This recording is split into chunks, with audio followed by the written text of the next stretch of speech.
Cause this palace once is released. We live in cities you'll never see on screen. Not very pretty, but we sure know how to run things.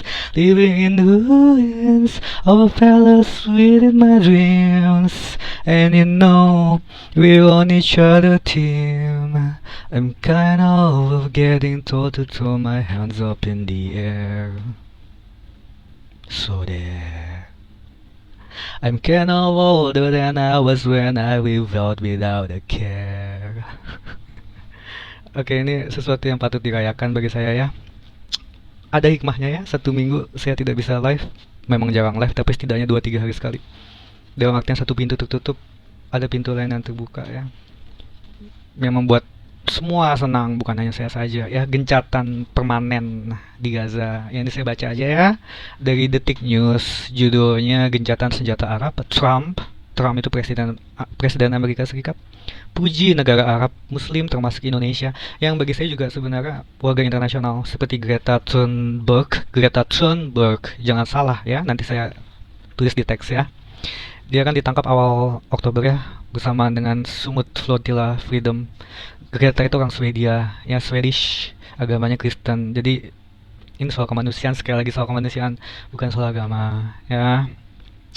Oke, Presiden Amerika Serikat Donald Trump menyampaikan rasa terima kasih sangat besar terhadap para pemimpin negara-negara Arab dan Muslim termasuk Indonesia atas peran mereka dalam mewujudkan kesepakatan gencatan senjata Gaza. Trump dalam pernyataannya juga melontarkan pujian untuk Indonesia yang disebutnya fantastis. Mereka semua sungguh luar biasa. Indonesia sungguh fantastis. Seluruh dunia telah bersatu untuk ini. Terima kasih ya. Terima kasih Pak Prabowo, terima kasih untuk Indonesia, terima kasih untuk Malaysia, terima kasih untuk semua negara Arab, terima kasih untuk Greta Thunberg, terima kasih untuk Gaza Freedom Flotilla, terima kasih untuk Sumut Freedom Flotilla, dan semua yang terus memperjuangkan ya. Tapi kita harus mengkawal ya, harus terus dikawal, karena kita nggak tahu ya sang penjajah itu bisa kapan aja. Tapi kalau untuk kali ini udah Presiden Amerika Serikat Donald Trump istilahnya seperti menjamin ya, karena dia yang memprakarsai gencatan senjata itu ya di Mesir rundingannya. Oke, memang persyaratannya banyak ya, tapi saya tidak mau menyampaikan secara detail. Sorry TikTok. Intinya sekitar 200-an lebih warga Palestina yang ditahan secara permanen, oke, ditahan selama-lamanya di penjara seumur hidup akan dibebaskan. Lalu sekitar 1.700-an lebih yang ditahan secara ilegal, banyak diantaranya anak kecil dan juga para wanita, akan dibebaskan oleh sang penjajah tercinta. Dan ya dari pihak hak juga akan dibebaskan sisa-sisanya, sisa-sisa dari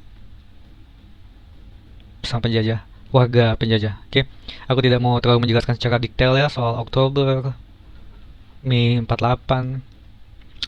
Terima kasih Pak Prabowo dan lanjutkan perjuangan, terutama juga di Indonesia ya. Minoritas juga harus tetap diperhatikan ya. Bagus TikTok, terima kasih sudah mendukung Indonesia mematikan live. Kalau enggak jatuhnya bisa hampir mendekati Mei 98. Pertahanan dan keamanan yang dijalankan Pak Prabowo sudah bagus, didukung oleh TikTok, terima kasih. Terima kasih juga TikTok menyediakan lapak untuk kami para pengangguran yang belum dapat pekerjaan ya. Dan Pak Prabowo please ditambah dong lapangan kerja ya, jangan dipatok usia dong ya. Saya paham sih 35 tahun ke atas itu untuk disarankan untuk membuka lapangan kerja ya, tapi kalau udah ada jatuh bangun dan masih ada pengalaman dan masih bisa kerja, kenapa enggak sih umur 35-40 ya. Lapangan kerja jangan dibatasi usia, mungkin dari Kemenaker mungkin ya, saran aja ya. Dan kita kawal terus ya gencatan senjata permanen ceasefire di Gaza, untuk tidak ada lagi serangan-serangan. Itu diprakarsai oleh Trump sendiri ya. Ya pastinya karena Trump sudah banyak dirongrong ya oleh demo-demo di Amerika Serikat, demo damai ya. Terutama turning pointnya menurut saya pada saat Sumut Flotilla itu tuh 40 kapal ditahan. dan 450 lebih aktivis termasuk Greta Thunberg ditangkap awal Oktober, lalu dibebaskan beberapa hari kemudian. Ya, 10 Oktober akhirnya gencatan senjata secara permanen kita kawal terus, dan juga tepi barat atau West Bank itu juga bagian dari Palestine. Mereka masih banyak tertekan. Sang penjajah itu tidak menganggap agama, tidak menganggap apapun ya. Tapi warga Palestina banyak yang masih ditindas di sana di West Bank ya. Tentu Gaza juga masih terus banyak pertolongan, butuh banyak pertolongan kita. Bagus kalau gencatan senjata permanen ini benar-benar terjadi, benar-benar tidak seperti dulu lagi bulan Maret 2025 yang dilanggar lagi. Semoga hasilnya bisa betul-betul baik ya, jadi semua bantuan bisa masuk. Mereka terus dari nol, setiap diserang dari nol lagi ya. Sekarang mau nggak mau dari nol lagi, mau nggak mau harus ada equitability ya, keadilan. Mereka membutuhkan, kita berikan ya, Pak Prabowo dan semua, tanpa melupakan apa yang ada di Indonesia ini ya. Pak Prabowo, Indonesia, TikTok, terima kasih.